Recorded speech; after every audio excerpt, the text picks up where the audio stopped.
La Bible dit que sa bonté dure à toujours, à jamais. Amen. Donc, si nous ne voyons pas la bonté de Dieu, c'est parce qu'on décide d'être aveugle. Parce que si tu regardes bien, tu vas voir que sa bonté est toujours là. Amen. Sa bonté dure à jamais et sa fidélité d'éternité en éternité. Gloire au nom du Seigneur. On va faire les annonces pour cette semaine qui est en train de s'achever. Demain, vendredi, nous allons avoir la conférence des dames. La conférence des dames va commencer. Amen. Il y aura le service à Saint-Laurent à partir de 19h30, je crois, mais arrangez pour arriver vraiment à 19h parce qu'on s'enregistre à l'entrée. Et si tu ne veux pas te trouver dans le trafic, c'est mieux d'arriver tôt et tu payes ton enregistrement et là tu pourras rentrer. Et également, samedi matin, la conférence des dames va continuer et ça va s'achever, je crois, samedi matin pour la dernière session.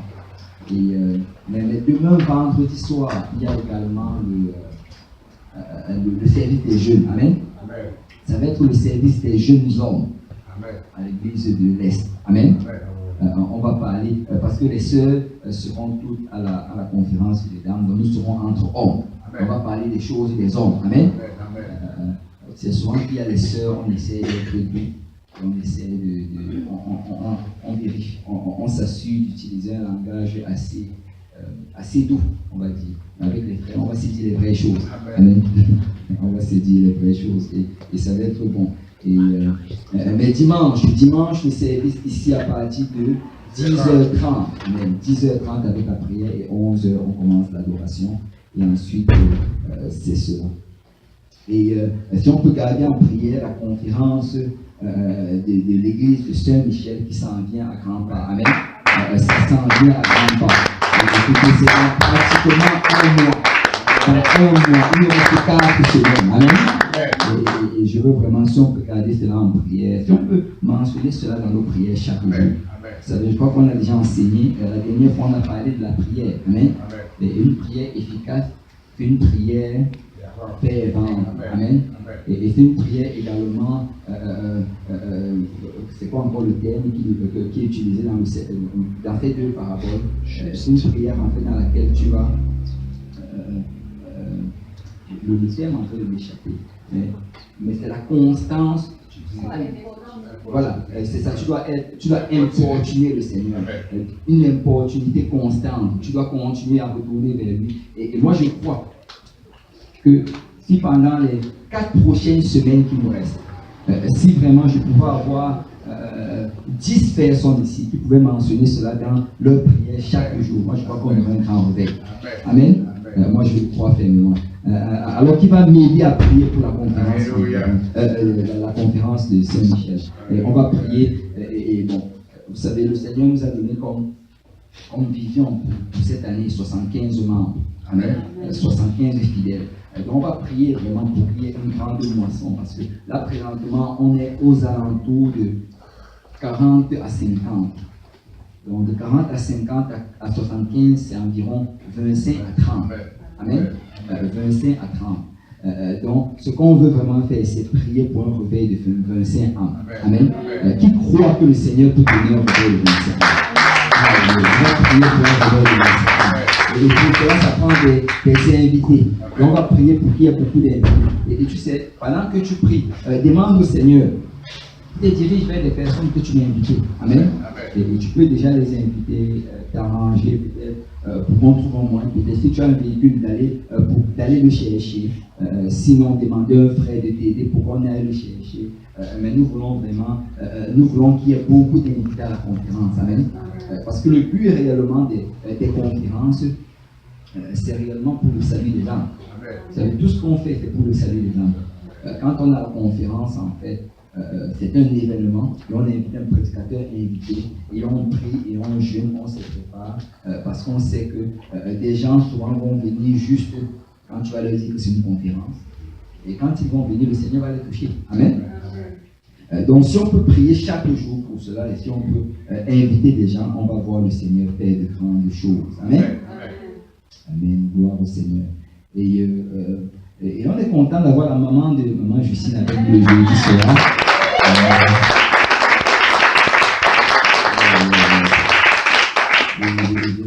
je voulais saluer là en patois, mais là, j'ai peur d'utiliser le mauvais patois. Je ne sais pas si c'est Angaka.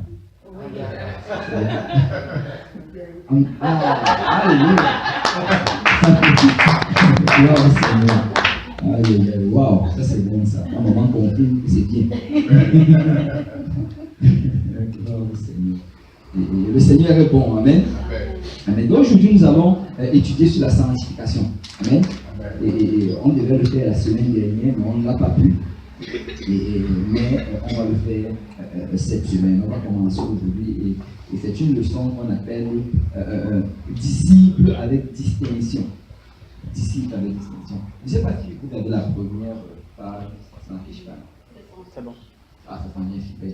Donc, disciple avec distinction. Et on va parler de la sanctification. Amen. Et en fait, nous allons étudier sur une série qui contient trois parties. Et je ne sais pas si on va pouvoir le faire en trois séances, ou si ça va prendre plus. Mais ça fait trois sujets importants. Et le premier sujet, c'est la sainteté pour aujourd'hui. Le deuxième sujet, c'est la sainteté pour les femmes. Et le troisième sujet, c'est la sainteté pour les hommes. Amen. Donc, on va parler de la sainteté pour aujourd'hui, sainteté pour les femmes et sainteté pour les hommes. Amen. Amen. Gloire au Seigneur. On va tous se lever. On va aller vers le Seigneur en prière. Et avant cela, je ne sais pas s'ils sont capables d'afficher le passage, mais je vais juste le dire. Vous êtes capable d'afficher les versets? Okay. Est-ce que tu peux chercher Hébreux chapitre 12, verset 14? Hébreux chapitre 12, verset 14. Ça, c'est un passage qu'on a cité à plusieurs reprises. Et je vais l'utiliser comme verset thème pour cette étude. Hébreux 12, 14. Donc, ça ne s'affiche pas bien. Hébreux 12, 14. Je crois que chacun d'entre nous en oublie. Amen. Hébreux 12, 14. Recherchez la paix avec tous et la sanctification sans laquelle personne ne verra le Seigneur. Amen. Si on peut le dire tous ensemble. Recherchez la paix avec tous et la sanctification sans laquelle personne ne verra le Seigneur. Et ce passage nous dit que sans la sanctification, on ne va pas voir le Seigneur. Amen. Donc la sanctification, c'est un thème très important. Et moi, je veux voir le Seigneur. Est-ce qu'il y a des gens ici qui veulent voir le Seigneur? Amen. Alors c'est important que de rechercher la sanctification. Et c'est ça qu'on va faire dans cette leçon de trois parties. Alléluia. Père Céleste, nous venons ce soir te dire merci. Merci pour ta présence parmi nous. Merci Seigneur pour ce peuple qui s'est réuni, Seigneur, en ce lieu. Merci Seigneur pour tes enfants. Tu es merveilleux, Papa. Et nous savons que tu as de grands projets pour la vie de chacune des personnes ici présentes.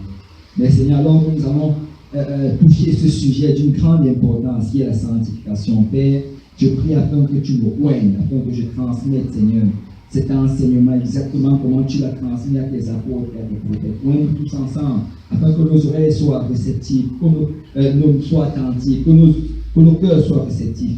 Et que cette parole et cet enseignement trouvent une place dans nos cœurs, Seigneur. Et que ça transforme nos vies pour nous rapprocher davantage de toi. Père, tu demandes dans ta parole d'être saint comme toi tu es saint. Père, donne-nous, Seigneur, d'être saint au travers, Seigneur, de la connaissance de ta parole et de l'action de ton esprit.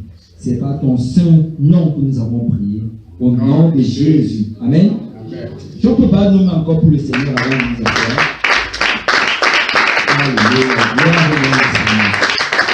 Et vous pouvez vous asseoir. C'est-à-dire, j'ai oublié une annonce que Frère François nous mentionnait tantôt. Bon, là, ils ont réussi finalement à fixer le micro. Gloire au Seigneur. Mais il mentionnait qu'il faut vraiment que personne ne touche à cela parce que pour remettre ça au bon niveau, ça a pris beaucoup de temps. Donc, vraiment, assurez-vous qu'aucun des enfants ne puisse s'approcher de cela. Amen. Et important également, ne laissez pas les enfants venir jouer ici en haut. Amen.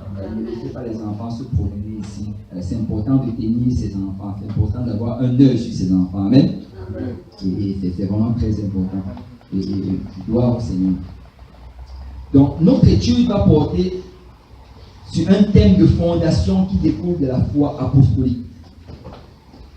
Et si on doit vraiment essayer essayer de déposer la base sur ce dont on va parler, ce serait ceci, ce serait cette question qui pourrait être comme une question de base. C'est: le Saint-Esprit affecte-t-il les actions extérieures et l'apparence extérieure du vaisseau dans lequel il choisit de demeurer? C'est-à-dire, quand tu reçois le Saint-Esprit, est-ce que ça va affecter l'extérieur? Il y a beaucoup aujourd'hui qui disent: j'ai le Saint-Esprit dans mon cœur, j'ai une relation avec Dieu dans mon cœur. Et souvent quand tu le dis, ils essayent de dire par là que même si tu ne le vois pas à l'extérieur, même s'il n'y a aucune évidence, c'est dans mon cœur. Mais la question c'est maintenant, est-ce que le Saint-Esprit doit vraiment affecter l'apparence extérieure? Et les standards de conduite et d'apparence qui sont donnés dans les Écritures, parce que dans les Écritures, il y a beaucoup de standards de conduite et d'apparence, comme on va le voir tantôt. Dans les Écritures, la Bible ne parle pas juste que Jésus est dans ton cœur. Et ce n'est pas cela dans la Bible. Dans la Bible, on te parle également des choses extérieures. Et la question, est-ce que ces standards de conduite et d'apparence, est-ce que ça s'applique encore aujourd'hui? Ou bien est-ce qu'on devrait tout juste les ignorer pour un style de vie qui est moins remarquable et moins offensant pour la société moderne? Et il y a encore des gens qui pensent cela, qui vont te dire, écoute, ça c'était pour le passé. Amen. Je ne sais pas si quelqu'un lui a déjà dit cela. On dit, écoute, ce passage que tu lis là, c'était pour le passé. C'était pour avant. Mais les choses ont changé. Les choses ont évolué. Et les gens vont dire cela. Et la question c'est, est-ce que c'était vraiment pour le passé? Est-ce qu'on doit les ignorer? Parce que les gens sont offensés quand les gens vivent la sanctification. Amen. Les gens sont offensés. Et la question maintenant, est-ce que pour ne pas offenser les gens, est-ce qu'on ne doit pas juste faire comme tout le monde et n'avoir aucun standard extérieur qui sera remarquable? Vous savez, la sainteté extérieure, et quelqu'un va le dire, d'autres personnes vont poser cette question également. La sainteté extérieure est-elle vraiment une question fondamentale pour la foi? C'est-à-dire, est-ce que j'ai besoin, et souvent on va poser cette question de cette manière, et j'ai déjà tellement, depuis que je sers le Seigneur, j'ai déjà tellement entendu des gens poser cette question. Donc, si je ne fais pas ceci, est-ce que ça veut dire que je vais aller en enfer? Amen. Est-ce que si je ne fais pas ça, je ne suis pas sauvé? Et ça pose un peu la question, est-ce que la sainteté extérieure est une question fondamentale pour la foi? Est-ce que c'est vraiment nécessaire? Est-ce qu'on peut juste ignorer cela et continuer à servir le Seigneur? Et c'est ça. Il y a un dicton qui dit que l'histoire se répète. Amen. Et là, on va parler de quelque chose qui s'est passé avec l'église primitive. Et j'en avais déjà un peu parlé ici, mais je vais en reparler. Est-ce qu'il y a des gens qui connaissent, qui ont déjà entendu parler de Nicolas, qui était l'un des 7 diacres? C'est ça. Et Nicolas, en fait, c'était un converti. Il était un des 7 diacres de l'église choisis pour veiller sur les affaires de la première église. Ça, c'est dans Actes chapitre 6. Est-ce que quelqu'un peut lire Actes 6, verset 3 à 5? Actes 6, 3 à 5. Celui qui trouve, s'il peut lire rapidement, on peut terminer. C'est pourquoi, frères, choisissez parmi vous 7 hommes de qui l'on rende un bon témoignage, qui soient pleins d'Esprit Saint et de sagesse, et que nous chargerons de cet emploi. Et nous continuerons à nous appliquer à la prière et au ministère de la parole. Cette proposition plut à toute l'assemblée. Ils élurent Étienne, homme plein de foi et d'Esprit Saint, Philippe, Prochor, Nicanor, Timon, Parménas et Nicolas, prosélytes d'Antioche. Amen. Et là, on dit que c'était un problème. Vous savez, ça c'est le premier problème que l'Église a eu. C'était le tout premier problème. Et comme quoi, tu vois que c'est un problème de nourriture. Vous savez, les choses ne changent pas. Aujourd'hui encore, les problèmes souvent dans l'église à cause de la nourriture. Mais le tout premier problème dans l'église, c'était la nourriture. Des gens se plaignaient que la nourriture n'était pas bien partagée. Alors, on a Pierre s'est levé avec les autres apôtres. Et ils ont fait cette déclaration qu'il n'est pas bien que nous, on commence à s'occuper de ces choses. Il n'est pas bien qu'on utilise notre temps à essayer de bien distribuer la nourriture, à s'assurer que le partage est bien fait. Il dit que nous, on doit se concentrer dans la prière et dans le ministère de la parole. Donc, ils ont donc demandé au peuple, choisissez cette personne. Ils ont donné des critères. Et vous savez, souvent dans l'église, pour faire certaines choses, ça demande de respecter certains critères. Ce n'est pas d'aujourd'hui que ça a commencé. C'est comme ça depuis le départ. Ils ont donné des critères. Ces personnes-là doivent être des personnes d'un bon témoignage, des personnes remplies du Saint-Esprit, des personnes qui étaient sages. Et on a donné ces critères-là. Et après, on a sorti, le peuple a choisi, et on a sorti, on a sorti du groupe 7 personnes. Et c'est cette personne, leur rôle réellement était de distribuer la nourriture aux veuves. Et c'est eux qu'on appelle les diacres. Et vous savez, dans le passé, diacre, c'était d'habitude juste des gens qui donnaient la nourriture aux veuves. Aujourd'hui, bon, on a changé la définition. Et un prédicateur, je me rappelle, il disait que les diacres aujourd'hui, c'est un vieux monsieur qui est assis à l'arrière de l'église et qui critique le pasteur. Les diacres, c'était juste pour donner la nourriture aux veuves. Amen. Et Nicolas, c'était l'un de ces diacres. Et quand tu regardes Nicolas, il avait bien commencé. Parce qu'il avait été choisi sur la base que c'est quelqu'un qui a un bon témoignage. Mais d'une quelconque manière, sa consécration au message apostolique n'a pas vécu longtemps. Et quand tu regardes les premières écritures sur l'histoire de la Bible, on nous raconte que Nicolas a éventuellement rétrogradé et a introduit la doctrine des Nicolaïtes dans l'Église. Est-ce qu'il y a quelqu'un qui a déjà entendu parler de la doctrine des Nicolaïtes? Et la doctrine des Nicolaïtes, en fait, c'est venu comme un réflexe à la réaction du légalisme de ceux-là qui voulaient judaïser tout le monde. Vous savez, dans le temps de la première église, de l'église primitive, quand Paul allait enseigner la parole de Dieu quelque part, quand les apôtres allaient enseigner la parole, il y avait toujours un groupe de personnes qui allaient s'élever contre cette parole enseignée par les apôtres et qui allaient dire que non, écoutez, la chrétienté, ce qu'ils vous enseignent, ce n'est pas suffisant. Il faut également ajouter les lois juives à l'intérieur de cela. Et c'est cela qu'on appelait les judaïsants. Et qu'est-ce qui s'est passé en fait, c'est que ceux qui sont venus, Nicolas et son groupe, quand ils sont venus avec la doctrine des Nicolaïtes, c'était en fait pour combattre le légalisme qui était établi. Et sa doctrine en fait abusait de la doctrine de la grâce qui était enseignée par Paul. Et ça introduisait une fausse liberté dans l'Église. En fait, le problème de Nicolas et de ses disciples, c'est qu'ils ont voulu combattre un enseignement extrême par un autre enseignement extrême. L'enseignement extrême du légalisme. Le légalisme s'enseignait que tu devais être sauvé par tes œuvres. C'est les œuvres que tu devais faire qui allaient t'obtenir le salut. Et nous savons que ce n'est pas cela. Amen. C'est pas la grâce. Mais Nicolas, avec son groupe, quand ils sont venus, pour combattre cela, ils sont allés à l'autre extrême. Et l'autre extrême, c'était quoi? C'est que tu n'as besoin de absolument faire aucune œuvre.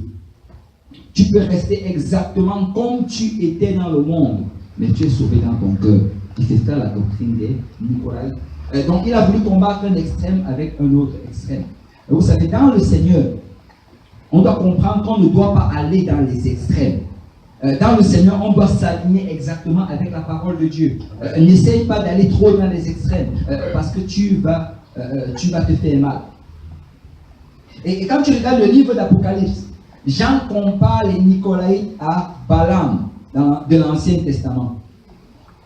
Si quelqu'un peut lire Apocalypse 2, 14 à 15.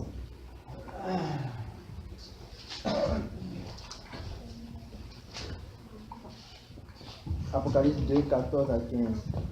Mais j'ai quelque chose contre toi, c'est que tu as là des gens attachés à la doctrine de Balaam, qui enseignait à Balak à mettre une pierre d'achoppement devant les fils d'Israël, pour qu'ils mangeassent des viandes sacrifiées aux idoles et qu'ils se livrassent à l'impudicité. De même, toi aussi, tu as des gens attachés pareillement à la doctrine de Nicolaïte. Répands-toi donc, sinon je viendrai à toi bientôt et je les combattrai avec l'épée de ma bouche. Que celui qui a des oreilles entende. ce que l'Esprit dit aux églises. Tu peux t'arrêter là. Regarde, Balaam, dans l'Ancien Testament, ça c'est dans Nombre chapitre 22 au chapitre 25. En fait, Balak, quand il a vu Israël qui était en train d'aller vers la terre promise, il a cherché un moyen de les combattre. Et il réalisait que s'il s'attaquait à eux, il n'allait pas avoir la victoire. Parce qu'il avait entendu les prodiges et les miracles que le Dieu d'Israël avait fait pour eux. Alors qu'est-ce que Balak a fait, le roi Balak? Il est allé appeler pour Balaam. Il a demandé à Balaam de venir pour maudire Israël. Mais Balaam, bon, vous connaissez un peu l'histoire. Balaam, la première fois, il a demandé au Seigneur. Le Seigneur lui a dit que non, n'y va pas. Mais à cause des promesses de gain que Balak lui a fait, finalement, il a reconsidéré. Et là, il a encore allé redemander au Seigneur. Mais cette fois-ci, le Seigneur lui a dit, vas-y. Et j'en ai déjà parlé ici. C'est que Balaam, il a eu le désir de son cœur. Le Seigneur lui avait dit ne va pas, mais parce qu'il a insisté, il voulait absolument faire ce qui se trouvait dans son cœur. Et le Seigneur l'a finalement relâché. Et le voilà qui est allé. Mais quand il est allé, sur la route, il a rencontré un ange. En fait, il ne le voyait pas, mais son âne le voyait. Et là, alors que l'âne essayait d'éviter l'ange et que lui ne faisait que frapper l'âne, à un moment, l'âne s'est fâché et l'âne a commencé à lui parler. Et l'âne lui a expliqué qu'il est en train de lui sauver la vie. Et quand cela est arrivé, Balaam, finalement, il a réalisé qu'il ne fallait pas qu'il s'amuse avec le peuple de Dieu.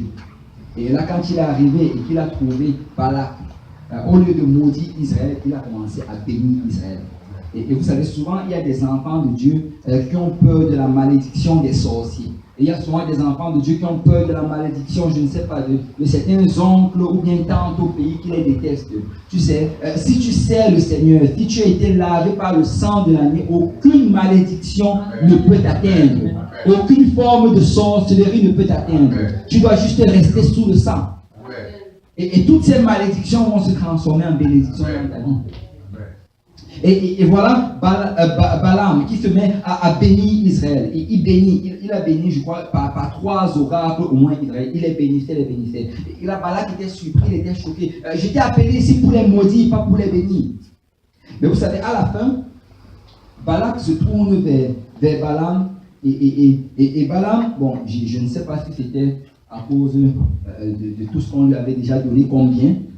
Et là, qu'est-ce que Balaam a fait? C'est que Balaam a expliqué à Balak comment est-ce qu'Israël pouvait se maudire lui-même. Parce que vous savez, un enfant de Dieu, personne de l'extérieur ne peut le maudire, mais il peut se maudire lui-même. Il peut s'enlever de la grâce de Dieu. Il peut s'enlever de la protection de Dieu. Vous savez, aucun démon en enfer ne peut t'éloigner de l'amour de Christ. Aucun démon en enfer ne peut t'éloigner de la voix du Seigneur.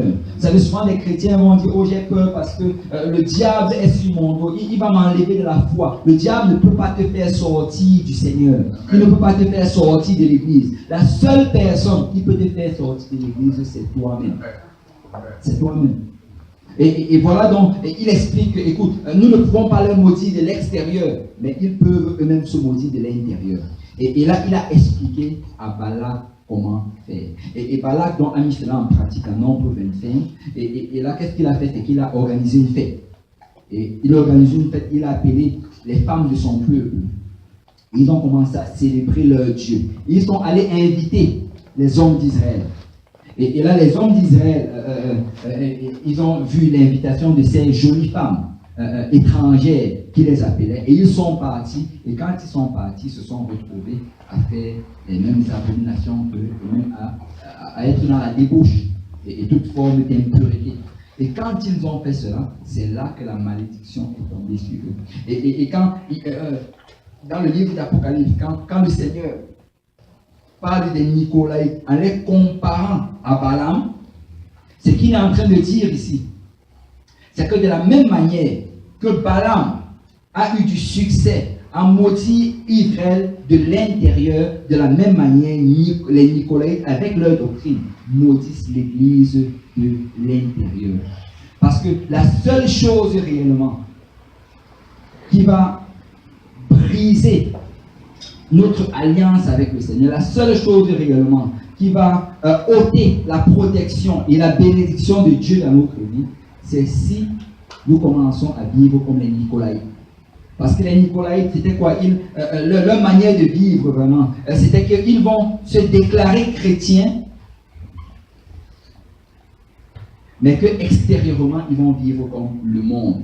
Ils vont dire qu'à l'intérieur, ils ont le Christ, mais extérieurement, il n'y a aucune différence avec ceux du monde. Et vous savez, les Nicolaïtes, ils sont allés très loin dans cela. Et ce qu'ils enseignaient justement, c'est que tu peux vivre extérieurement comme le monde, mais demeurer sauvé intérieurement. Et vraiment, ces enseignements-là ont servi plus tard de base pour la doctrine de la sécurité éternelle. C'est la doctrine qui dit une fois sauvé, sauvé pour toujours. Et c'est même ça qui a par la suite amené à la doctrine à la pratique de la confession. Quand tu vas voir le prêtre, pardonnez-moi mon père parce que j'ai péché. Si tu lui dis cela alors que tu n'as aucun remords par rapport à ton péché. Je ne sais pas si je vous avais raconté cette histoire-là, mais ça illustre vraiment la manière comment. Est-ce qu'il y avait des gens qui étaient des catholiques avant? Il y en a quelques-uns ici qui étaient de fervents catholiques. Mais mon épouse, elle était très catholique. Il y a des catholiques qui étaient très catholiques. Elle était très catholique. Voilà vraiment, voici une histoire qui illustre vraiment c'est quoi cette doctrine-là de la pratique de la confession des péchés. Je pense que c'est le pasteur qui a osé nous raconter cette histoire. Il dit qu'il y avait, c'était en Irlande, il y avait un jeune homme. Il était venu voir le prêtre. Et là, il entre dans le, je ne sais pas si on appelle ça confessionnat, c'est ça? Il entre dans le confessionnat. Et là, il dit, pardonne-moi mon père parce que j'ai péché. Et là, le prêtre lui demande, qu'est-ce que tu as fait mon fils? Bon, là, il commence à raconter. Il y avait un monsieur. Et là, il est venu et il a fait du tort à... il dit d'abord que je dois d'abord t'expliquer mon père que j'ai deux péchés. J'ai deux péchés que je dois confesser. Il dit vas-y mon fils. Et il dit il y avait un monsieur, il est venu et il a fait du tort à ma soeur. Et là vraiment, ça m'a vraiment fâché dans mon cœur. Et j'ai été vraiment offensé. Et j'ai commencé à dire des jurons contre lui. Et vraiment je te demande pardon. Et le prophète dit ok. Tu n'aurais pas dû dire des jurons contre lui. Mais tu sais quoi, mon fils, je te pardonne. Va, récite Je vous salue Marie 30 fois. Un autre père qui a reçu 14 fois.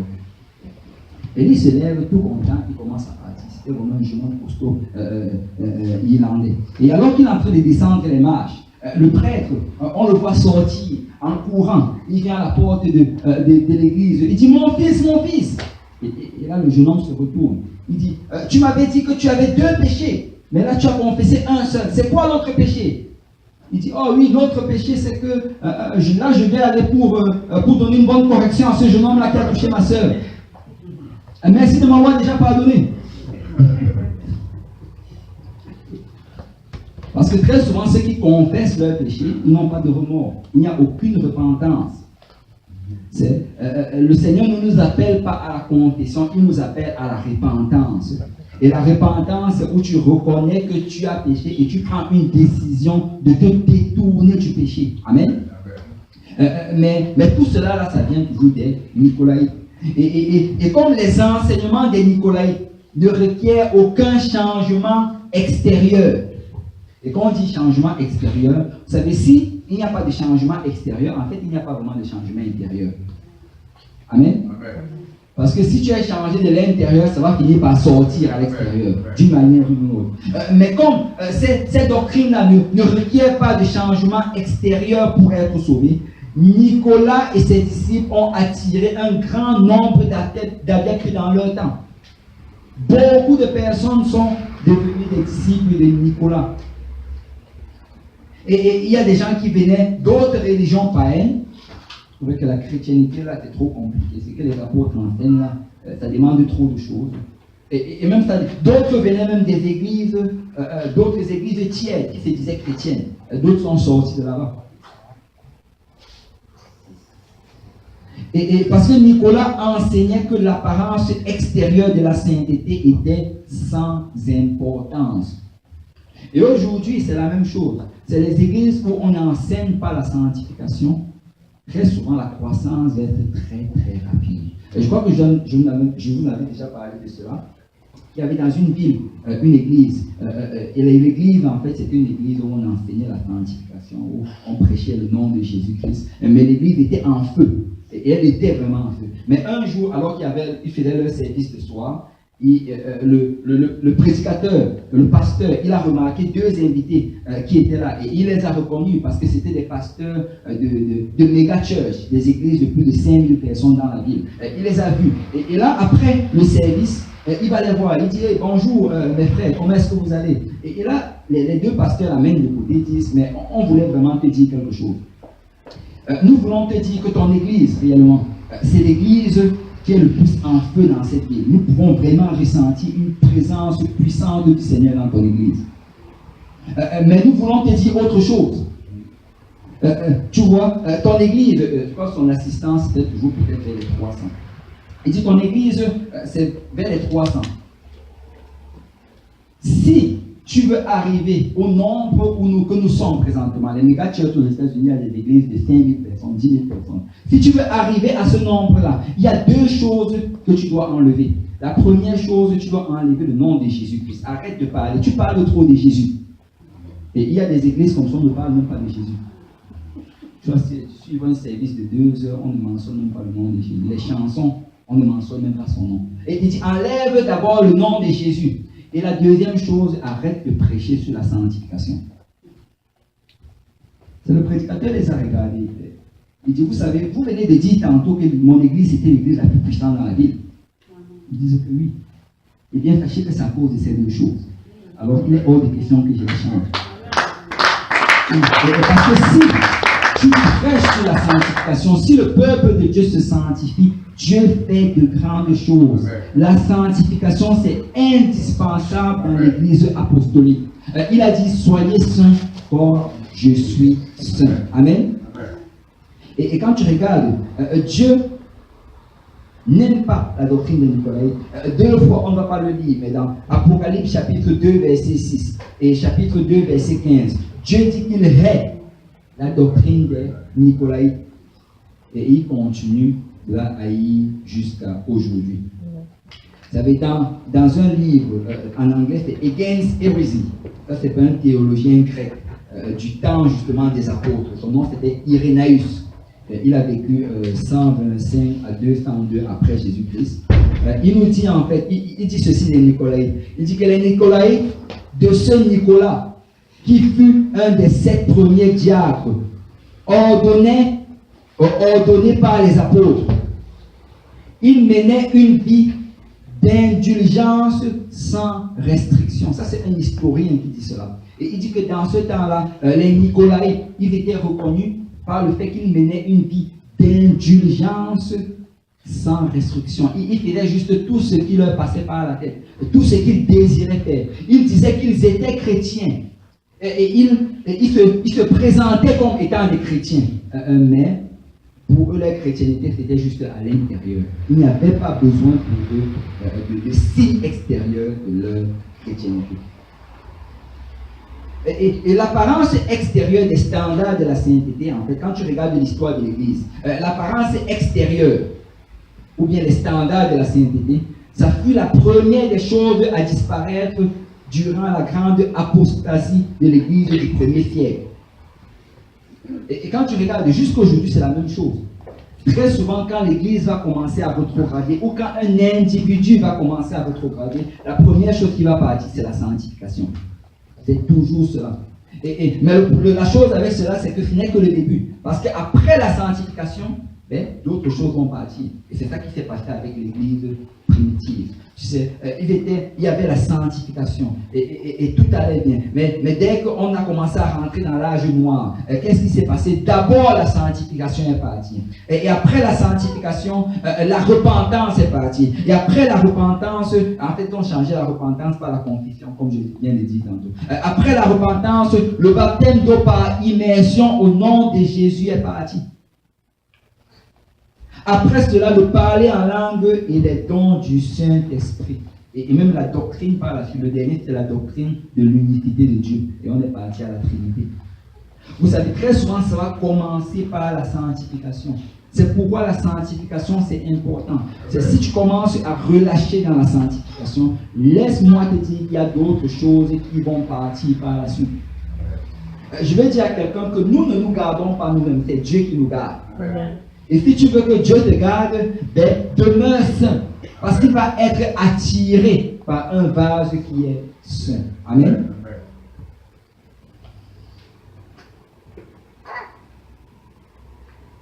Et quand ces choses sont parties, ce n'est que plus tard en fait.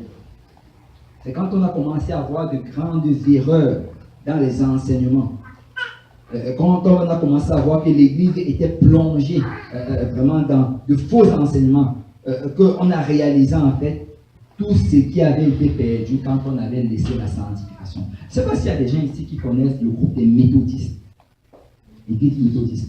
Vous savez, l'Église méthodiste dans le passé, c'était une église qui prêchait la sanctification à un niveau très très élevé. Vous savez, chez les méthodistes, eux-mêmes, ils étaient tellement méthodistes. En fait, on les appelle les méthodistes parce que leur sanctification, c'était méthodique.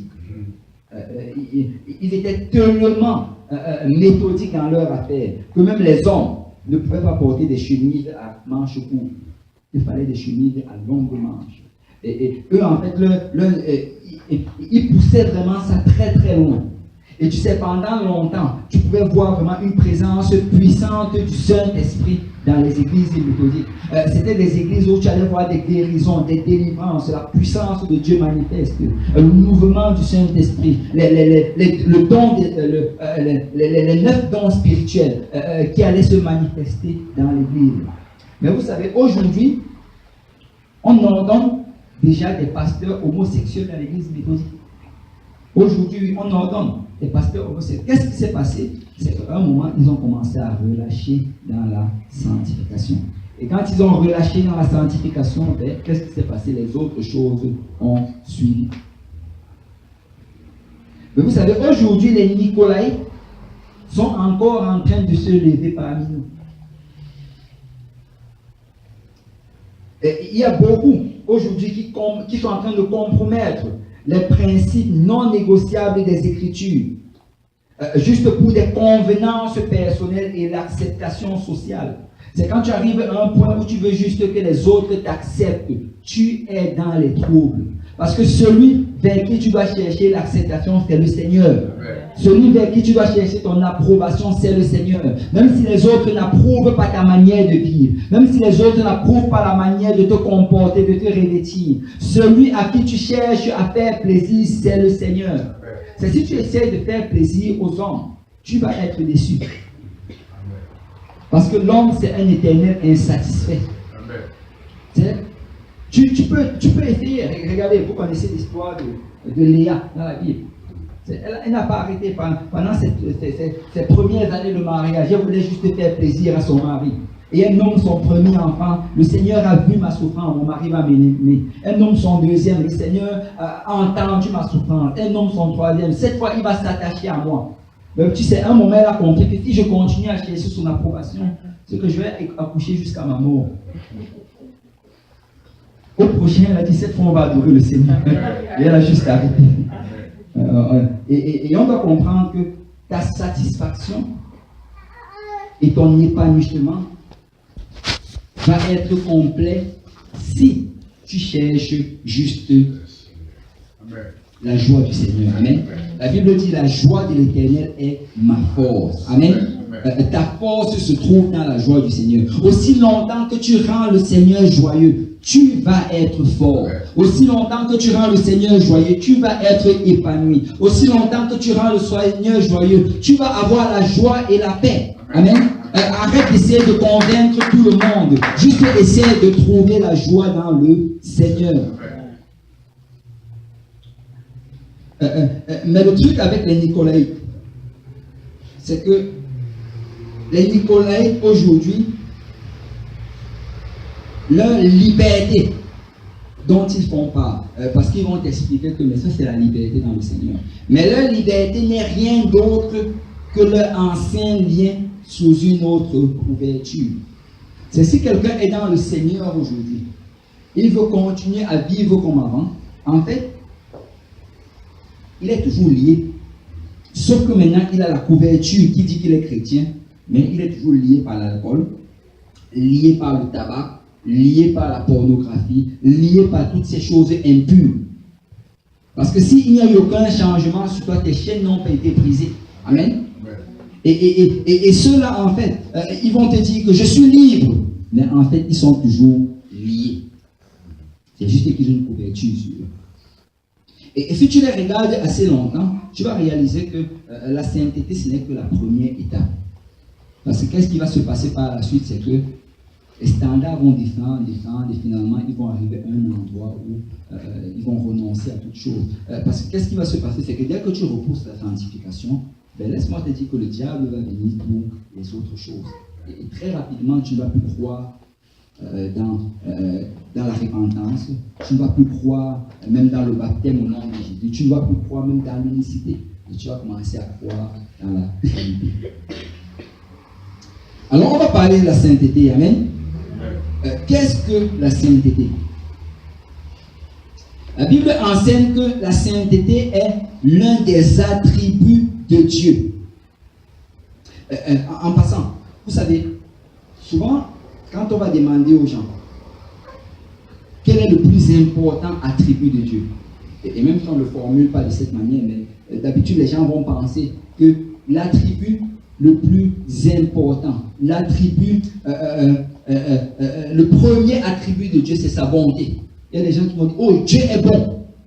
Dieu est bon. Et leur manière de parler de la bonté de Dieu, c'est un peu que Dieu est bon comme le Père Noël, en quelque sorte.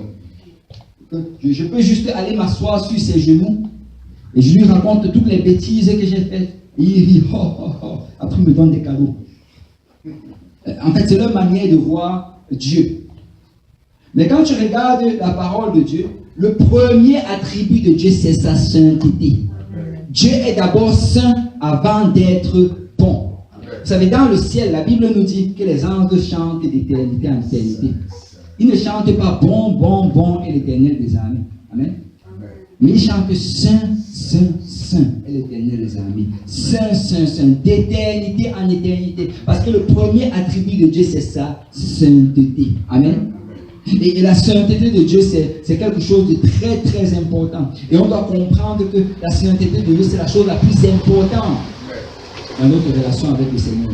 Et la sainteté de Dieu nécessite la condamnation du péché. Vous savez, parce que Dieu est saint, il ne va pas tolérer le péché. Amen. Parce que Dieu est saint, il ne peut pas se tenir dans la présence du péché. Et on doit vraiment comprendre cela. Malgré le fait que Dieu est bon, sa sainteté l'empêche de se tenir dans la présence du pécheur. C'est Dieu t'aime tellement qu'il ne veut pas te laisser dans ton péché.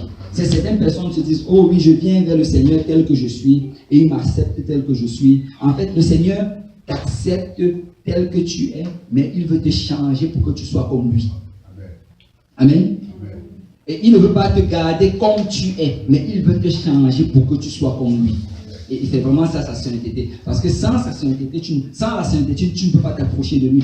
Et en passant, être saint, ou bien devenir saint comme Dieu est saint, c'est la plus grande aspiration pour un chrétien. 1 Pierre chapitre 1, verset 15 à 16. Si quelqu'un peut trouver ça rapidement.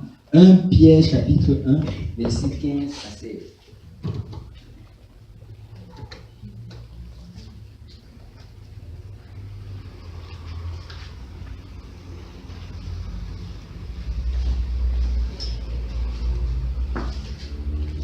Pierre 1, 15 à 16. Alléluia, je vais le lire. Ok, vas-y, lis-moi, je sais. Mais puisque celui qui vous a appelé est saint, vous aussi soyez saints dans toute votre conduite, selon qu'il est écrit, vous serez saints car je suis saint. Mais puisque celui qui vous a appelé est saint, vous aussi soyez saints dans certaines de vos conduites. Soyez saints dans tout. Amen. dans toute votre conduite, aussi bien intérieure que extérieure, vraiment toutes les conduites. Et on dit ici, selon qu'il est écrit, vous serez saints car je suis saint. Le premier appel dans la vie d'un chrétien, c'est la sanctification. Certains, souvent, j'ai eu cette question que parce que je ne sais pas à quoi je suis appelé. Tu sais, tu es d'abord appelé à la sanctification. C'est ton premier appel.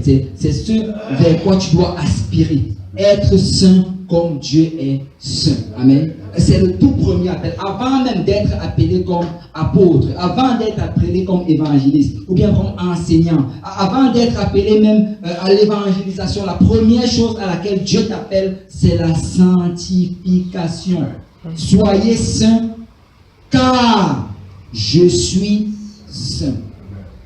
Le mot hébreu pour saint, c'est kodesh. Et le mot grec pour saint, c'est agioson. Et ça signifie vraiment se retirer. Être saint, ça signifie se retirer. En passant, vous savez, quand on parle de la sanctification, quand on dit que Dieu est saint, et quand on dit que l'homme est appelé à être saint, on ne parle pas de la même chose. Parce que la sainteté de Dieu, ça veut dire qu'il est pur. Il est sans péché. Amen. Dieu n'a jamais péché et il ne va jamais pécher. Amen. Dieu est séparé du péché. Mais nous, quand on dit que nous devons être saints, ça veut dire qu'on doit essayer de ressembler à Dieu.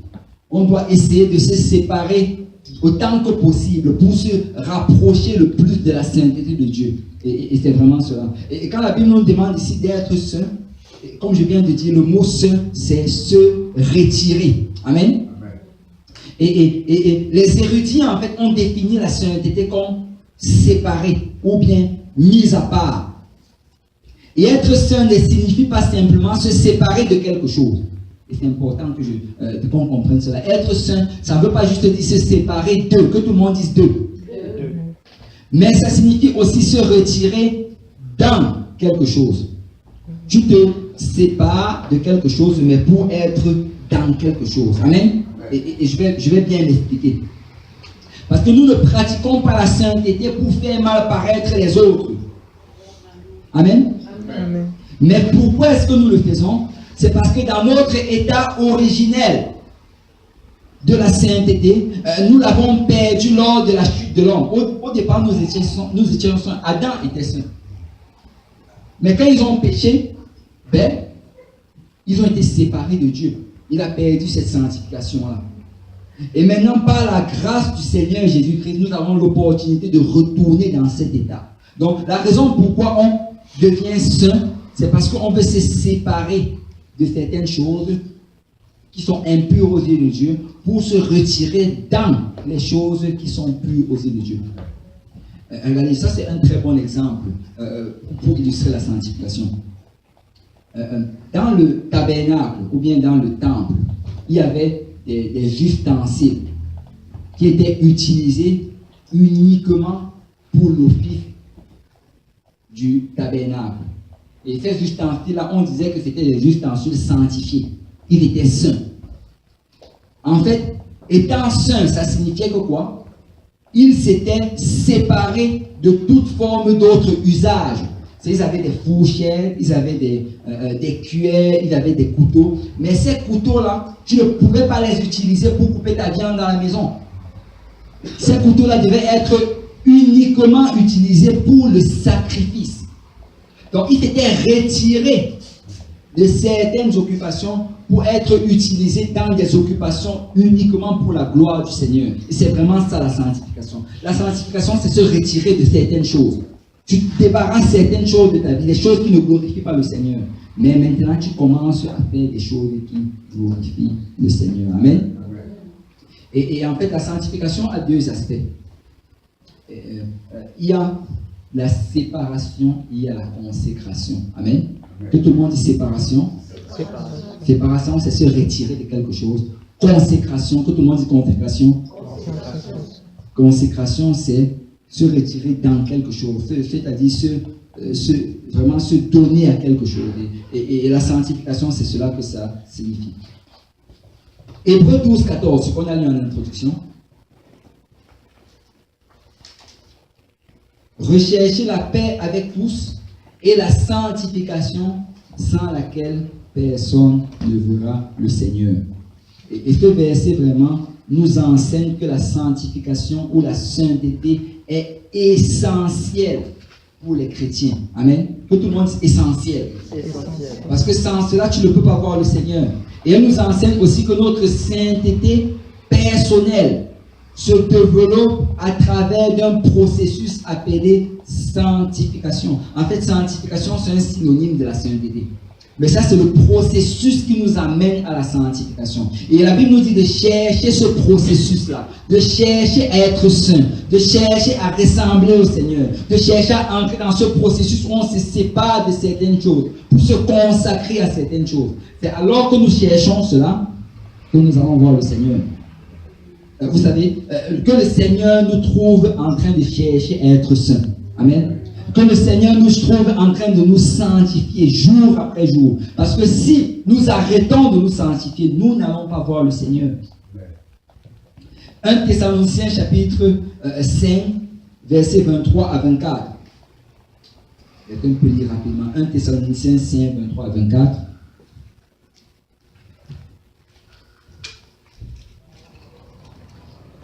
Que le Dieu de paix vous sanctifie lui-même tout entier, et que tout votre être, esprit, âme et le corps soient conservés irrépréhensibles lors de l'avènement de notre Seigneur Jésus-Christ.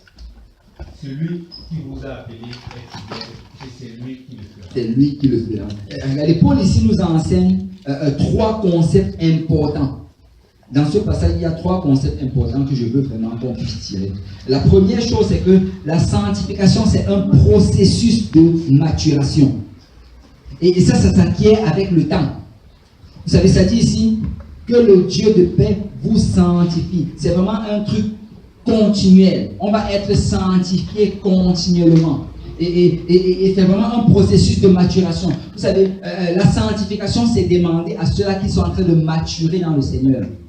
En passant, vous savez, chaque fois quand dans la Bible, peut-être quelqu'un s'est déjà posé cette question.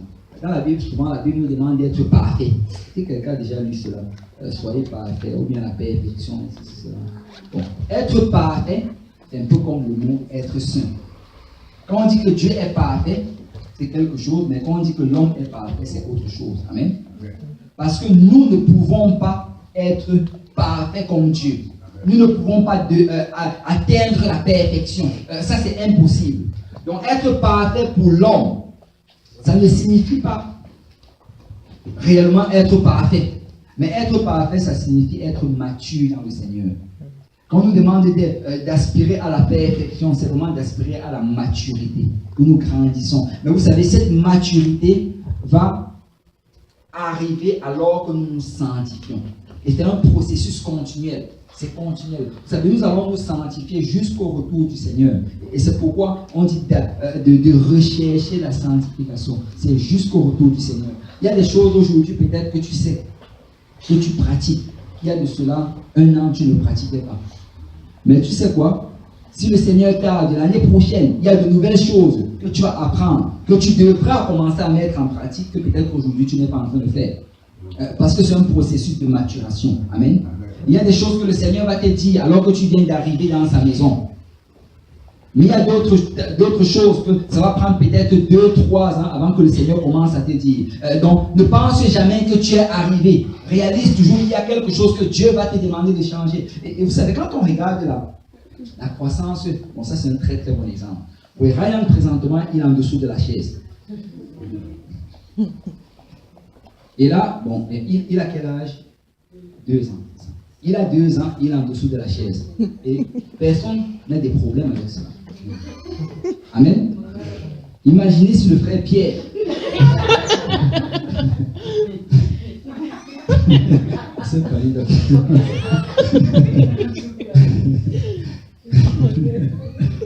Je crois qu'on comprend. Parce que lui, il est à ce niveau de maturité où c'est encore correct qu'il peut être en dessous de la chaise. Mais alors qu'il grandit, certaines choses ne vont plus être tolérées. Amen. Et c'est la même chose dans le Seigneur. Quand tu viens d'arriver dans le Seigneur, il y a certaines choses que le Seigneur va tolérer parce que tu es encore un bébé spirituel. Mais alors que tu grandis, il y a certaines choses qui ne vont plus être tolérées. Il va te demander plus. Amen. Et il va te demander plus. Et on doit comprendre vraiment que dans le Seigneur, alors que nous grandissons, Dieu va nous demander plus. Amen. Et alors que nous grandissons, on doit accepter ces nouvelles demandes que le Seigneur nous envoie. On doit juste s'aligner à cela parce que nous sommes en train de maturer dans le Seigneur. Amen. Oui, frère Patrick. Je voulais comprendre comment est évaluée selon la Bible la maturité spirituelle. Est-ce que c'est par rapport au niveau de... je pensais à la nourriture spirituelle. Je voulais savoir, est-ce que plus tu es nourri spirituellement, plus on peut évaluer que tu devrais être dans une certaine maturité spirituelle parce que tu es nourri. Premièrement, on peut l'évaluer tout simplement d'abord avec le temps. Okay. Si quelqu'un, ça fait, je ne sais pas, 10 ans qu'il est dans l'église et qu'il est toujours en train de combattre avec des concepts de base, ça veut dire qu'il est mature. Il y a d'abord le temps. Mais tu sais, nous en fait, entre nous, on n'est pas vraiment amenés à s'évaluer les uns les autres.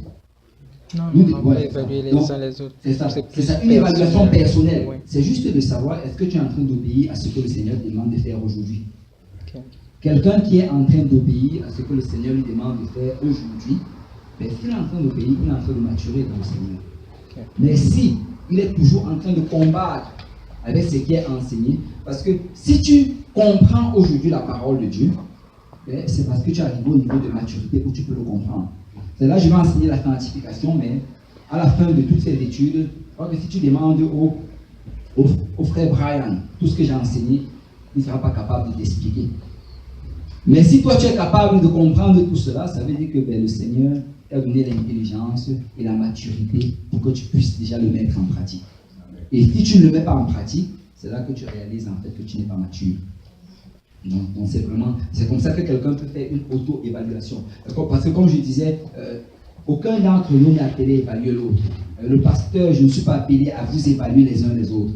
Et chacun d'entre nous, en fait, avec ce que nous recevons dans le Seigneur, nous devons le mettre en pratique. Et c'est bien que tu poses aussi cette question parce que très souvent, l'erreur qui s'est produite, c'est que souvent dans des églises, je ne dis pas que ça s'est arrivé ici, j'espère que ça ne va jamais arriver, il y a certains frères ou bien certaines sœurs qui vont voir une autre sœur venir et dire que mais comment est-ce que tu peux porter ce type de robe? Ou bien comment est-ce que tu peux mettre tes cheveux de telle manière? Tu vois, pour pointer vers ces choses-là. Et quelqu'un avait dit que souvent les gens vont devenir la police, la police spirituelle dans l'église. Aucun d'entre nous n'est appelé à être la police spirituelle. Parce que très souvent, les gens qui s'engagent volontairement dans cette police-là, les choses pour lesquelles ils accusent les autres, ce sont des choses que ça leur a pris peut-être 10 ans pour mettre en pratique. Maintenant, ils voient quelqu'un qui vient d'arriver dans l'église, à peine quelques mois, ils sont déjà en train de juger cette personne. Donc, nous ne sommes pas appelés à être la police spirituelle. Amen. Nous sommes juste appelés à maturer dans le Seigneur et à obéir à ce que le Seigneur nous a donné comme révélation dans sa parole. Amen. Et la sanctification, comme j'ai dit, la première chose, c'est que c'est un processus de maturation. Donc, nous allons grandir dans la sanctification. La deuxième chose, nous sommes sanctifiés par la puissance de Dieu et non par notre propre puissance. Amen. La Bible dit ici que le Dieu de paix vous sanctifie lui-même tout entier. Que tout votre être, esprit, âme et corps. Donc, c'est Dieu qui nous sanctifie. Ce n'est pas nous-mêmes qui nous sanctifions. Mais qu'est-ce que nous devons faire? C'est qu'on doit permettre à Dieu de nous sanctifier. Amen. Et que tu ne vas pas y arriver par ta force.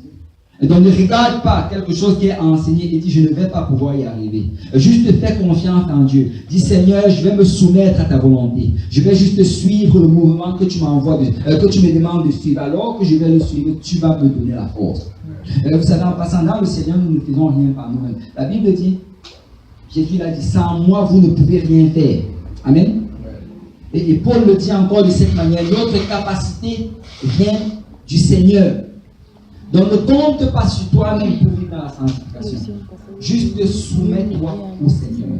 Soumets-toi aussi. Dès que tu réalises que c'est dans la parole de Dieu. Et en passant, il faut que je touche aussi cela. Souvent, bon, il y a un argument que certaines personnes peuvent utiliser. Ils vont souvent dire, je n'ai pas la conviction par rapport à ceci.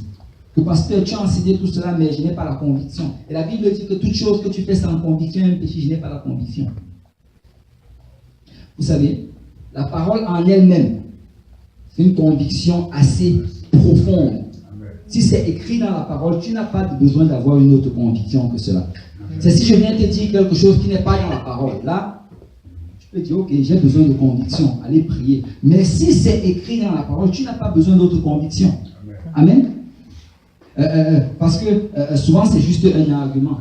Et quand la Bible parle de conviction, là, ce n'est pas en train de parler par rapport aux choses de la parole. Parce que la parole en elle-même, la réponse adéquate, la seule réponse adéquate à tout principe et enseignement de la parole, c'est l'obéissance. On n'a pas besoin de réfléchir là-dessus. Troisième chose, la sanctification concerne les trois parties de l'être humain. La Bible dit l'esprit, l'âme et le cœur. Les gens dorment. Le cœur ou le corps? Le corps. C'est parce que les gens disent souvent mon cœur. Ce n'est pas le cœur, l'esprit, l'âme et le corps. Amen. Et le corps. Donc, les trois parties doivent être séparées et consacrées au Seigneur. Oui, frère Guillaume. Tu avais dit au frère Patrick tout à l'heure qu'on évaluait la maturité par rapport à si tu faisais ce que Dieu demandait aujourd'hui. Ce que je voulais savoir, c'est si tu sais que Dieu demande quelque chose aujourd'hui, mais tu n'as pas, par exemple, pas la conviction, mais tu le mets en pratique. Est-ce qu'on peut dire que tu es toujours mature? Ben, la question, d'abord, il faut d'abord que je repose la question par rapport à la conviction. Quand tu dis par exemple que tu sais que Dieu te le demande, mais tu n'as pas la Par conviction. exemple, on prêche sur quelque chose, et peut-être que, ou bien le pasteur te dit quelque chose, peut-être que tu n'as pas la conviction, mais tu sais que ça vient du pasteur, bon, ça vient certainement de Dieu, tu le mets en pratique. Voilà. Ben, bon, en fait, je voulais juste d'abord questionner l'affaire, pas la conviction. Dans le sens, quand tu dis que tu n'as pas la conviction, ça veut dire que tu n'es pas convaincu que tu veux vraiment le faire. Bon, tu n'es pas convaincu que la Bible est assez explicite sur ça. Ok. D'accord, dans le sens que l'explication du principe, par exemple, Voilà. Tu n'es pas convaincu que c'est vraiment comme ça que ça doit être mis en pratique. Voilà. Voilà. Mais Ok. ce n'est pas méchant, ce n'est pas quelque Ouais, chose de non, mauvais. Donc, je comprends maintenant ta question. C'est vrai qu'il y a certains principes dans la parole de Dieu dans lesquels, quand tu regardes, tu peux avoir des doutes par rapport à cela.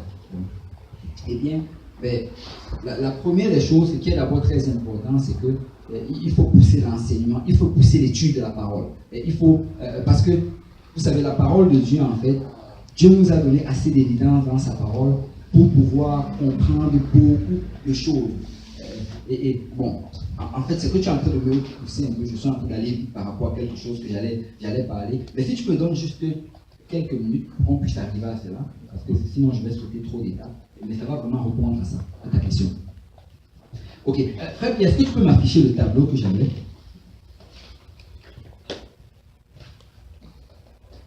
Ok, bon, ça c'est un tableau. Et bon, le titre d'abord, ça dit le salut, c'est le mot.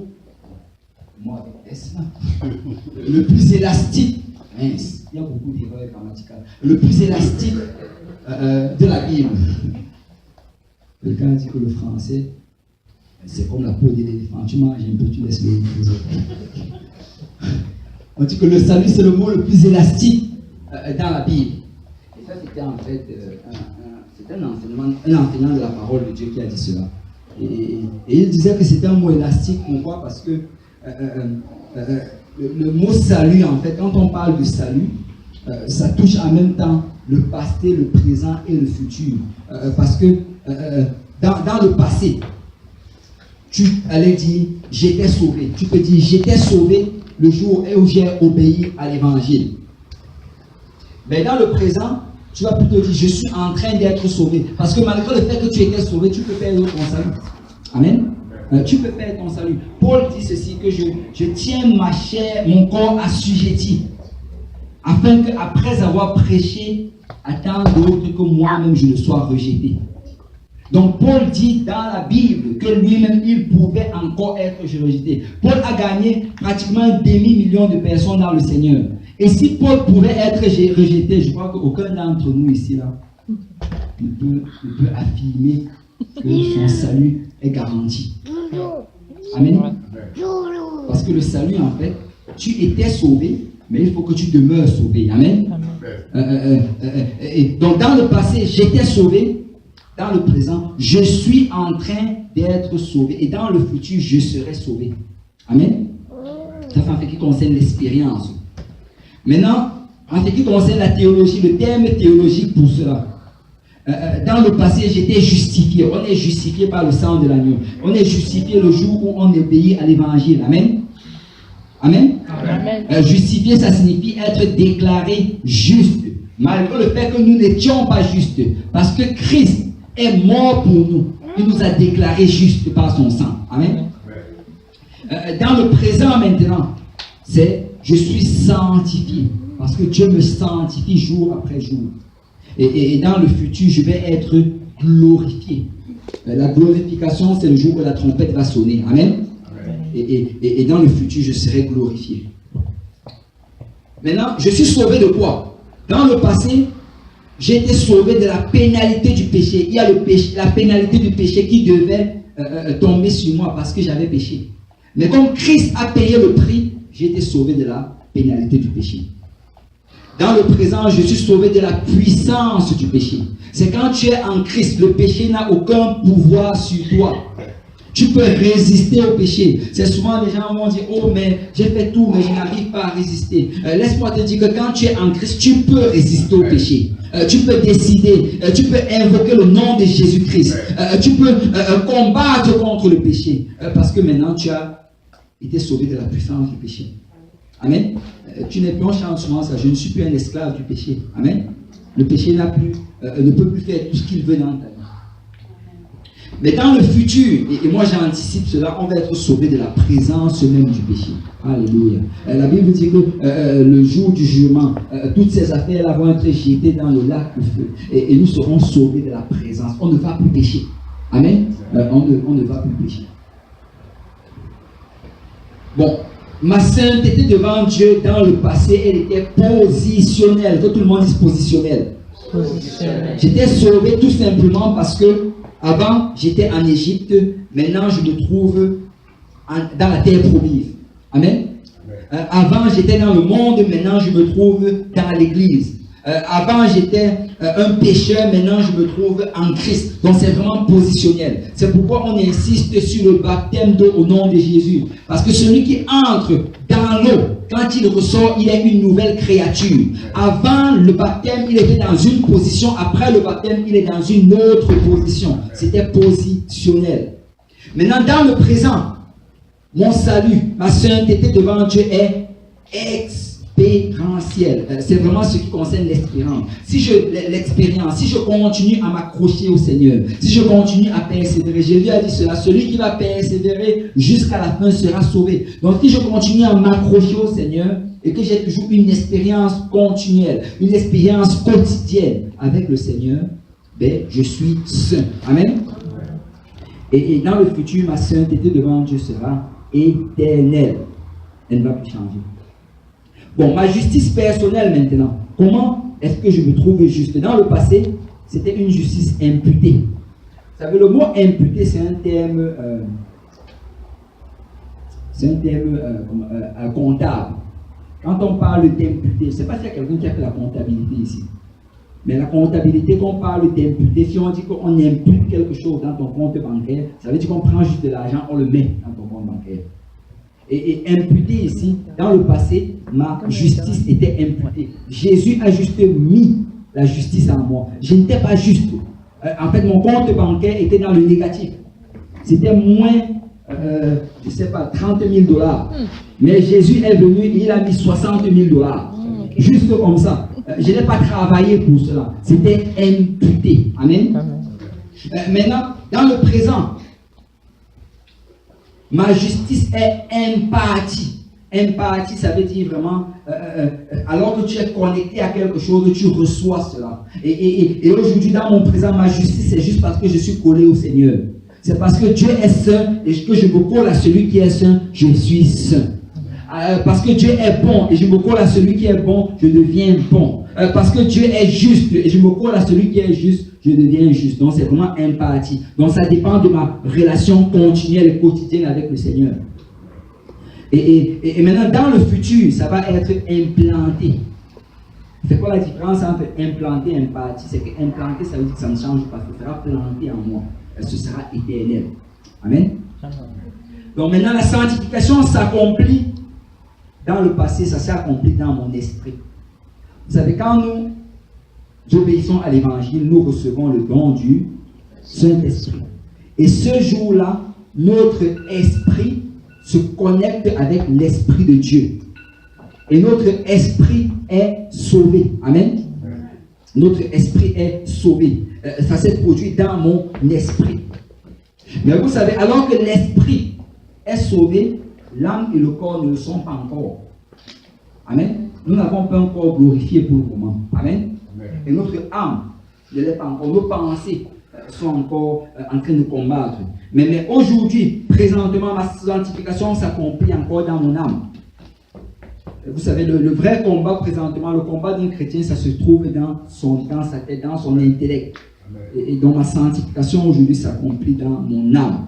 Dieu transforme mon âme jour après jour. Il change ma manière de penser. Il change mes décisions. Il change les désirs de mon cœur. Et jour après jour, je me débarrasse du vieil homme et je me revêtis du nouvel homme qui est créé selon Christ. Mais dans le futur maintenant, ma sanctification va s'accomplir dans mon corps. Amen. Parce que le jour de la trompette, ce corps va être glorifié. Amen. Et il sera glorifié pour l'éternité. Donc globalement, la sanctification positionnelle dont j'ai parlé tantôt, celle dans laquelle on parle de celui-là qui... parce que ce que je vais faire là maintenant, c'est que je vais essayer de toucher un peu ma sainteté devant Dieu. On a parlé de la sanctification positionnelle. Et on disait que quand quelqu'un vient dans le Seigneur, le jour où il obéit à l'évangile, il change de position et ce jour-là, il est saint. Vous savez, le jeune croyant qui vient d'arriver à l'église et qui obéit à l'évangile devant Dieu, il est aussi saint que celui-là qui sert le Seigneur dans la sanctification depuis 30 ans. Il n'y a aucune différence. En fait, tous les deux, s'ils meurent, ils vont au ciel. Malgré le fait qu'ils ne pratiquent pas encore les principes et les standards de la sainteté. Mais par sa position ce jour-là, il est saint. Sa position, c'est en Christ. Amen. Malgré le fait qu'il n'est pas encore mature, ce nouveau-né dans le Seigneur, qui ne fait que commencer à marcher pour Dieu, il est saint. Parce qu'il est dans cette position. Mais s'il demeure assez longtemps dans le Seigneur, qu'est-ce qui va se passer? C'est que sa sanctification doit maintenant être expérientielle. Elle ne doit plus rester dans le positionnel. Et c'est vraiment la sanctification de cette personne-là, selon son style de vie. Cette personne, ce qu'elle va devenir à travers Christ. Et c'est vraiment impératif que les croyants permettent à Dieu de les guider dans cette sanctification. Parce que si tu restes dans la sanctification positionnelle et tu ne peux pas adhérer à l'expérientiel, avec le temps, tu vas perdre ton salut. Si tu te dis juste que oh, j'ai été sauvé parce que j'ai obéi à l'évangile, et que tu restes pendant longtemps, tu n'es pas en train d'aspirer à la sanctification, mais qu'est-ce qui va se passer? C'est que tu vas perdre ton salut. Et j'ai cité le passage de Paul tout à l'heure, que c'est possible de perdre son salut. Vous savez, les problèmes de la sainteté ne concernent pas le salut au départ, mais ça concerne la maturité. Amen. La sainteté n'est pas un problème de salut, mais c'est un problème de maturité. Mais ça devient un problème de salut quand nous décidons de désobéir à ce que le Seigneur nous demande de faire. Et je vais bien m'expliquer. Comme un nouveau converti, comme j'ai dit tantôt, le premier jour qu'il est venu à l'église, il obéit à l'évangile. Et j'ai déjà entendu beaucoup d'histoires. Tu sais, quelqu'un avait posé cette question. Parce qu'il y avait quelqu'un qui était venu à l'église. Et là, on l'a baptisé au nom de Jésus-Christ. Il a reçu le Saint-Esprit. Et quand il est sorti de l'église, il était tellement content d'avoir été rempli du Saint-Esprit qu'il allait avec ses amis boire de l'alcool pour célébrer cela. Et quelqu'un demandait, oui, mais cette personne, si la trompette sonne, c'est nul, est-ce qu'il va aller au ciel? Oui, il va aller au ciel. Il va aller au ciel. Pourquoi? Parce que c'est un nouveau-né. Il ne connaît pas encore cela. Il a été sauvé. Il est encore dans la section du positionnel. Mais s'il demeure assez longtemps dans le Seigneur et qu'on commence à lui enseigner les voies de la sanctification, et que connaissant cela, il décide de désobéir, là, la sanctification qui était un problème de maturité, ça devient un problème de désobéissance. Amen. Parce qu'il décide de ne pas obéir à ce que Dieu lui demande de faire. Vous savez, on doit comprendre quelque chose. Les lois de Dieu, ou bien les commandements de Dieu, ce ne sont pas des suggestions. Quelqu'un avait dit ceci. On parle des 10 commandements et non des 10 suggestions. Amen. Parce que les gens voient les lois de Dieu comme des suggestions. Je peux prendre ceci, je ne peux pas prendre ceci. Ce n'est pas comme ça que ça fonctionne. Nous devons arriver à ce point où nous aimons tellement le Seigneur qu'à peine Dieu mentionne quelque chose que nous voulons déjà le faire.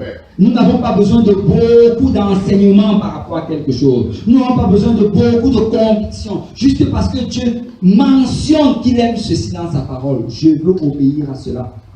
Parce que nous ne voulons pas servir Dieu par la crainte d'aller en enfer. Ce n'est pas cela. Quand on essaie de servir Dieu comme ça, c'est qu'on ne comprend rien. Vous savez, Dieu nous a tellement aimés qu'il a donné son Fils unique. C'est une relation d'amour. Et dans une relation d'amour, tu ne fais pas des choses juste par la crainte.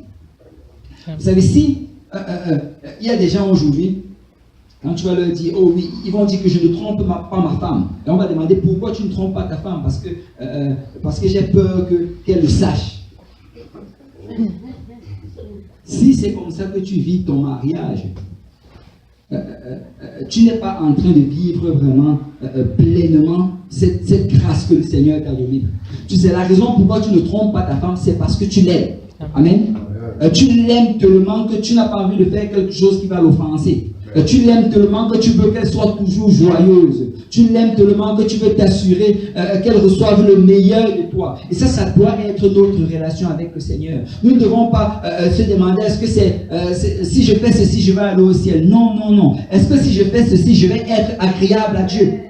Est-ce que Dieu va prendre plaisir dans cette action? Est-ce que si j'agis de telle manière, Dieu va aimer cela? Et ça, c'est vraiment comme ça qu'un chrétien mature pense. Amen. Ce n'est pas une question de en faire ou pas en faire. Ce n'est pas cela. C'est une affaire, c'est une question de est-ce que Dieu va aimer cela? Amen.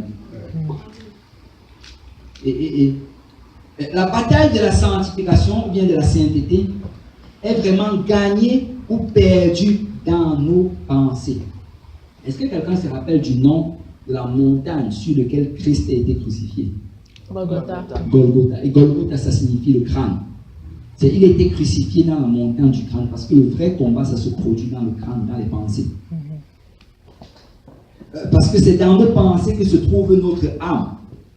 Et notre âme doit être transformée quotidiennement.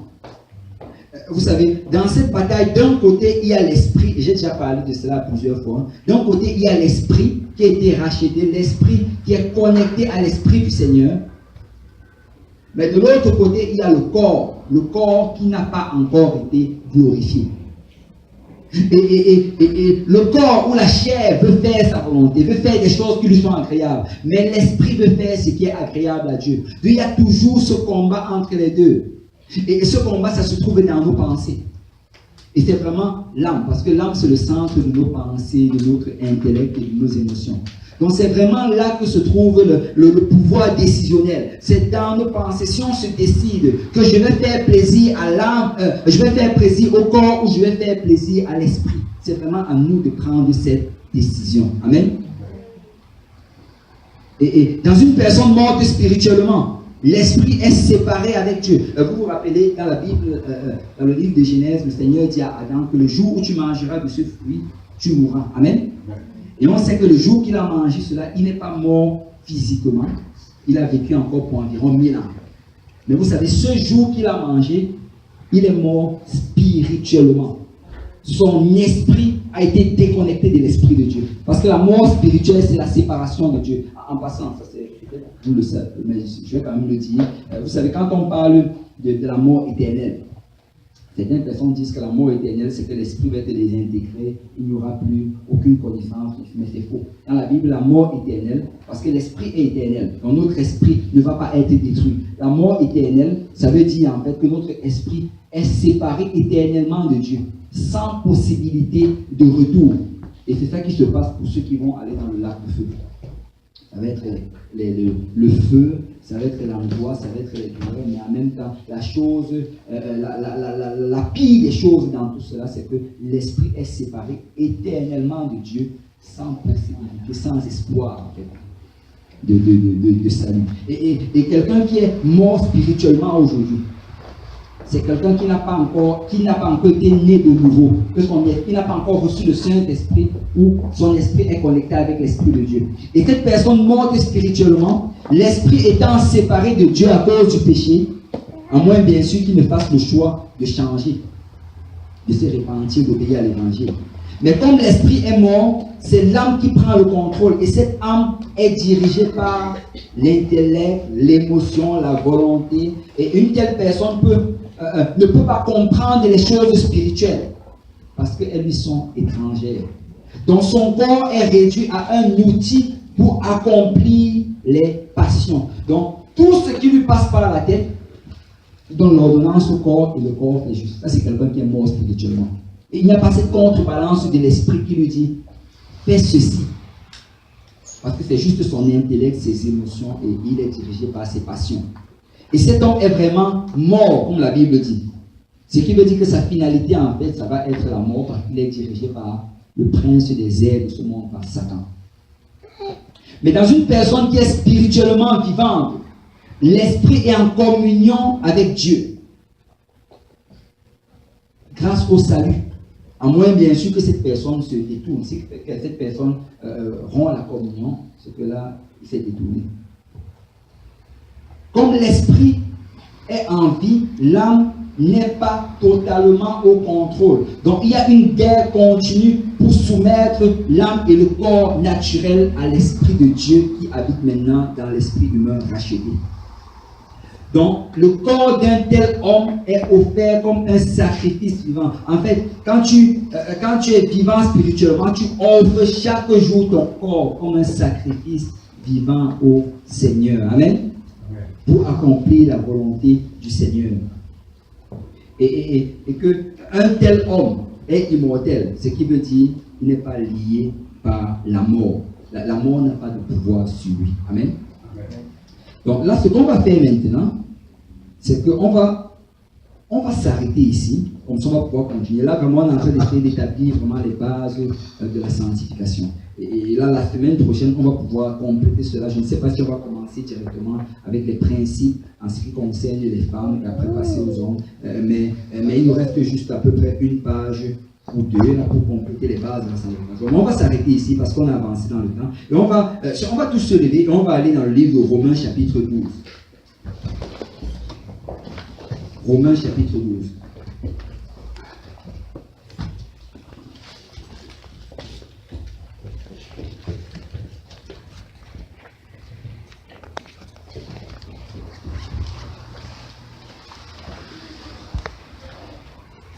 Romains 12, verset 1.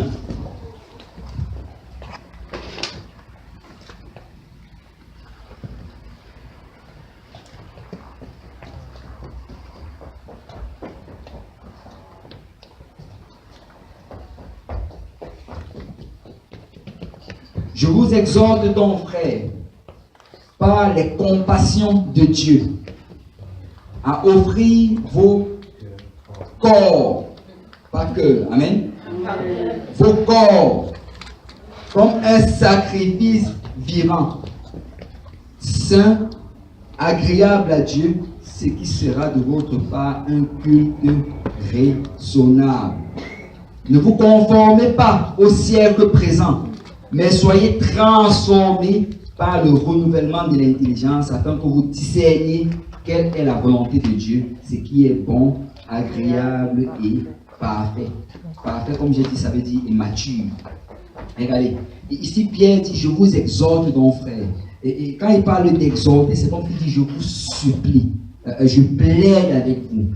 C'est vraiment important. Je vous en supplie.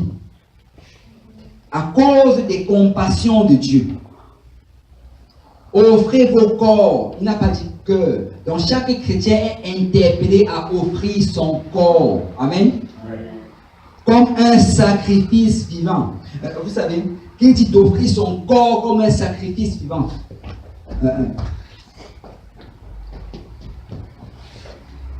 Il y a un gros problème avec ce passage. C'est que un sacrifice vivant, c'est différent d'un sacrifice mort. Vous savez, dans le passé, ils allaient prendre des sacrifices morts, ils allaient les déposer sur l'autel, qui allait être consumé par le feu. Mais, si tu déposes un sacrifice vivant sur l'autel, ben, il va toujours essayer de descendre. Amen. Et chaque fois, on va essayer de le remettre, mais il va continuer de vouloir descendre. Et Dieu nous appelle, nous qui sommes vivants, à offrir nos corps comme des sacrifices vivants. Ça veut dire que par nous-mêmes, volontairement, on va devoir se prendre et se remettre sur l'autel.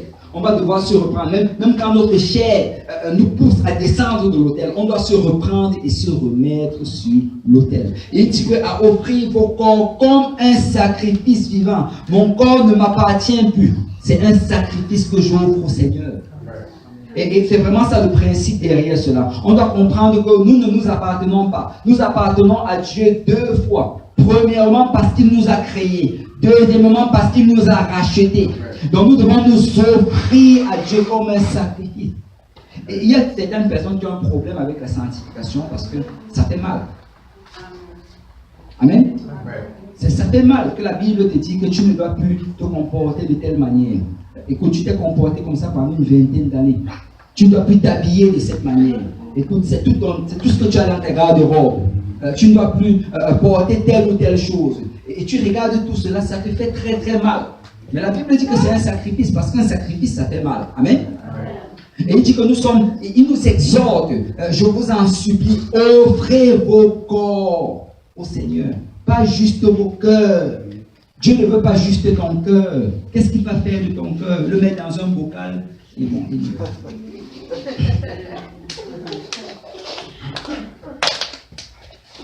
Que quelqu'un dise corps.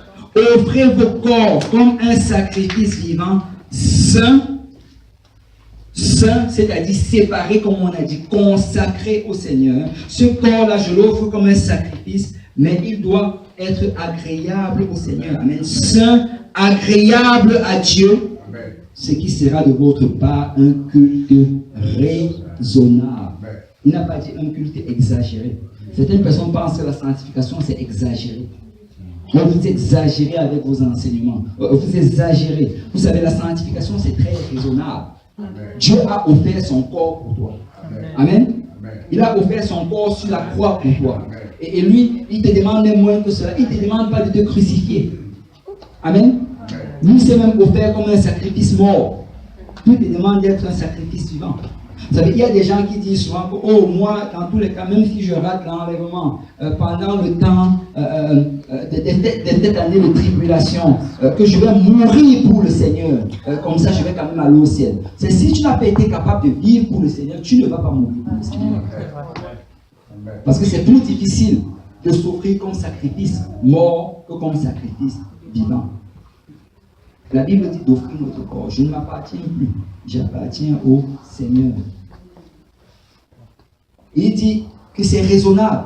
Dieu a tellement fait pour nous, c'est raisonnable. Amen. Ne vous conformez pas au siècle présent. C'est quoi conformer? Conformer, en fait, c'est si l'eau se conforme à la forme de la bouteille. Quand tu le mets dans un récipient, ça prend la forme. Et aujourd'hui, le monde, en fait, nous appelle à se conformer à lui. Vous savez, les gens aujourd'hui vont dire, oh, moi je suis libre. Je fais mes choix. Je ne suis personne. Mais réellement, si on regarde, tout ce qu'on passe notre temps à faire, c'est de suivre les gens. Vous savez, dès qu'une nouvelle mode apparaît, tout le monde s'aligne à cela. Et même dans l'église, tu vois, certaines personnes commencent à s'aligner à cela. Je me rappelle quand on a sorti les skinny jeans. Tu vois, tous les garçons avaient les skinny jeans. Même à l'église, tu vois, les garçons venaient avec les skinny jeans. Parce que les gens s'alignent. Tout le monde s'aligne. J'en ai parlé la dernière fois, pour vous même de la piscine. On est parti en Alberta et on a vu personne n'avait la piscine là-bas. Personne n'a cherché à en avoir. Mais ici au Québec, dès que tu veux avoir une maison, automatiquement tu veux avoir une piscine. Pourquoi? Parce que juste tout le monde en a. Mais la Bible nous appelle à ne pas nous conformer. Amen. Nous ne devons pas nous conformer. Mais regardez ceci. Au lieu de nous conformer, il dit, mais soyez transformés. Transformés, ça vient du mot métamorphose. De la même manière que la chenille devient le cocoon et ensuite ça devient le papillon, nous devons être transformés. Jour après jour, transformés. Les choses, peut-être j'étais telle personne dans le passé, mais aujourd'hui je suis une nouvelle créature. Peut-être j'avais été de telle manière, mais maintenant j'agis de cette manière qui est conforme à Christ. Amen. Amen. Soyez transformés par le renouvellement de l'intelligence. Ça veut dire que alors que je reçois de nouvelles choses dans le Seigneur, de nouvelles révélations, alors que je réalise que ceci est écrit dans la parole de Dieu, je décide que je vais être transformé. Afin que vous discerniez quelle est la volonté de Dieu, ce qui est bon, agréable et parfait. Amen. Et ce que je veux vraiment dire à quelqu'un ce soir, vous savez, la sanctification, tu la vois partout dans la Bible. Et nous sommes appelés à la sanctification. Mais si nous allons vivre la sanctification, c'est si nous allons décider de vivre la sanctification. Mais si tu décides d'être saint, Dieu va te sanctifier. Si tu décides que je vais faire tout ce qui est dans mon pouvoir pour être agréable à Dieu, Dieu va te donner la force de lui être agréable. Mais c'est une décision personnelle. Et c'est pourquoi Paul ici insiste. Il dit, je vous exhorte, je vous en supplie. Et je viens supplier le peuple de Dieu ce soir. Soyons saints. Amen. Soyons saints comme le Seigneur est saint. Vous savez, il n'y a rien dans ce monde qui vaut la peine de perdre notre salut. Il y a des gens qui vont perdre leur salut, qui vont manquer les voies de Dieu dans leur vie à cause des choses futiles. À cause des choses futiles. Ils vont manquer les voies de Dieu à cause des choses pour lesquelles, peut-être même dans 5 ans, ça ne compterait même plus. Et nous devons réaliser que nous devons avoir une main légère sur toutes choses, juste pour garder notre relation avec le Seigneur à l'endroit où elle doit être. Amen. Amen. Gloire au Seigneur. On va prier et après on va prendre les questions. Alléluia.